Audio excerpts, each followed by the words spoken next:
Hi there, it's Amanda Godfrey here. I'm a white witch and I'm the founder of Mystical Dragon.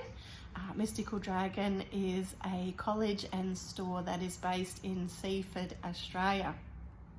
Today I just wanted to do a little video about smudging and what smudging is and some of the basics as to how to do your own smudging for yourself at home. So obviously to be able to do smudging, we do require what's called a smudge stick. I've just got a couple here. They do come in various sizes and also various types. But smudging essentially is the way that we clear a space of any negative energy and help to raise the vibration in it. And our smudge sticks are actually made up of cleansing herbs that have been dried and bound together to make it easy for us to be able to light that up, for it to be able to smoke, and we can take that smoke with us through a building or a particular space, or even to kind of waft that around a person that might need a bit of that lift as well, and a bit of a clear as well. So often white sage is what a lot of the smudge sticks are made up of, but really it can be any cleansing herbs. You can make a combination of cleansing herbs. You can even dry these for yourself and bind them as well. So you don't just have to purchase one. But it is a fairly simple process to be able to do for yourself. And if you are having problems at home, if the place isn't feeling quite right, has been feeling a bit down, if there's been a bout of sickness that's gone through the home, or lots of arguments and big things that are going on at home, it's really nice to be able to take your smudge through your home, and it will really just give it a real uplift. And it tends to shift a lot for people in a lot of situations, so it's quite handy to be able to do for yourself. So some of the key things that I always recommend when it comes to smudging is, first of all, obviously have a smudge stick that you can use, and there are other things that you can use instead of a smudge stick, but today I'm just going to focus on a smudge stick, and in future videos I might go over some of the other options that there are.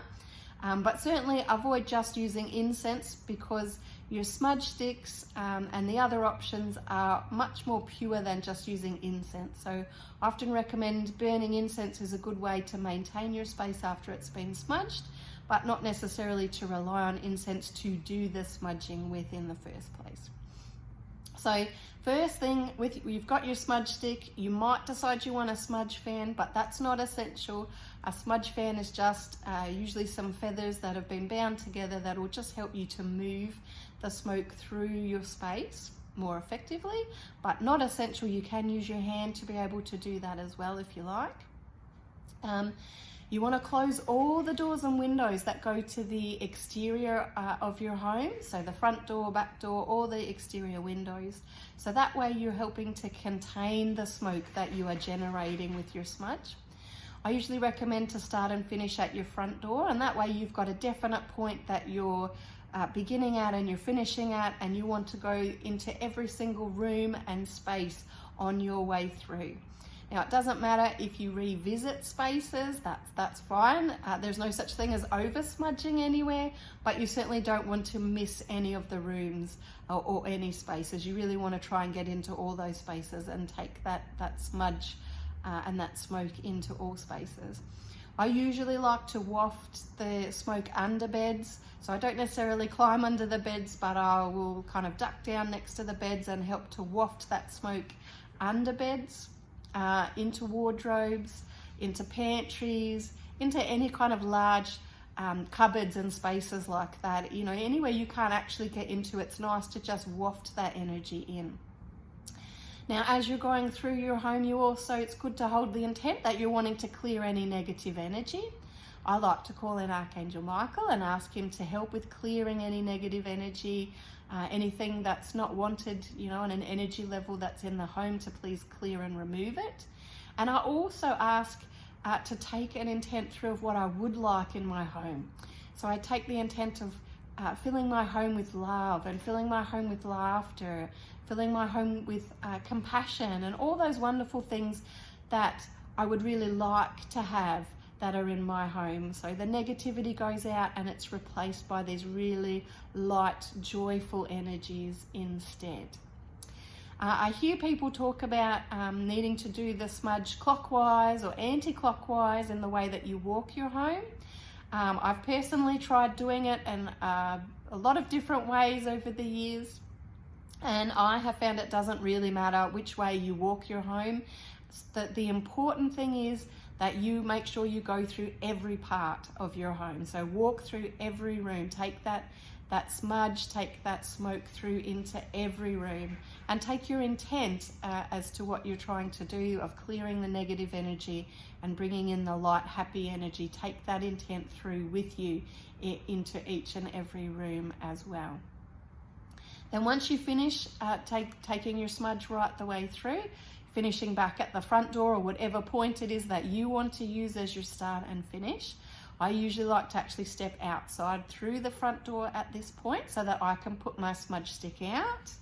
And you can see this one has been lit before, so we can put them out. It's just like putting out a cigarette, really. So whether you have a bowl that you put sand or soil or something like that in, and you've got that ready to be able to put your smudge stick out in that, or whether you put it out in the garden, but you just put it out like a big cigar essentially when you're finished, and then you'll be able to relight that again later. I don't tend to use water on my smudge because I find they can be harder to light again later, so better to just kind of snuff it out, you know, in the dirt or in the sand rather than using any kind of water. But make sure it is out properly, so it does take a little bit of pressing down on it in your, I suppose, chosen substance to get it out properly.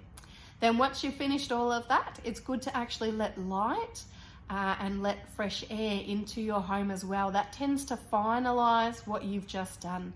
So let some of that nice light, sunlight, and also some fresh air into your home. If it's not great weather, it's still good to maybe have a little bit of the air that starts to circulate through the home, because light and air help to raise vibration as well. So it will really help to reinforce what you have done, help to bring in that light, vibrant energy in with it. And that's something to also think about doing regularly in your home as well. That's where negative energy will tend to lie, is if there is a room that's constantly closed up, gets no circulation, gets no light, that's where the negative energy will tend to lie, if there's going to be anywhere in your home that it does. So it's good to make sure that all parts of your home are getting nice fresh air and sunlight, even if it's like once a week or, you know, every couple of days. So we really want to be doing that as well. So that's the basic steps I would recommend for smudging. We do here at Mystical Dragon actually have an A4 flyer that we're happy to give to people that are looking to smudge and want some written instructions as well, and that's also downloadable off our website if you're interested. It doesn't cost anything at all. So if you're interested in getting more, please do have a look at our website or pop in store and request that for yourself. And I will also look at focusing some more on some of the smudge with Palo Santo and using charcoal, just some fresh herbs in the future in another video. I hope you found this to be informative, and I wish you all the best with your smudging in the future. Thank you.